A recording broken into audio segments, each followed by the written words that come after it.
Hello there, welcome to DaveTech YouTube channel, and in this video I'll show you how to download and install Orion TV to your Hisense Smart TV. If you find the video helpful, like, subscribe, share for more important videos like this. So to do that, what you have to do is to locate your app store or your Hisense Smart TV. This should look the same. All Hisense Smart TVs have the same operating system and thereby also the same app store. So go on here, and then what you have to do is search for the application, which is Orion TV. So I'm just going to type in Orion TV here.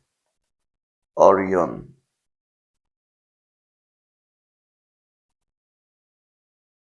So here's it, Orion. You can go ahead and search. And this is the Orion TV. Click on it, and then it will bring you to the installation page, which is very easy to do. All you have to do is just click install, and in less than seconds, the application is going to be installed.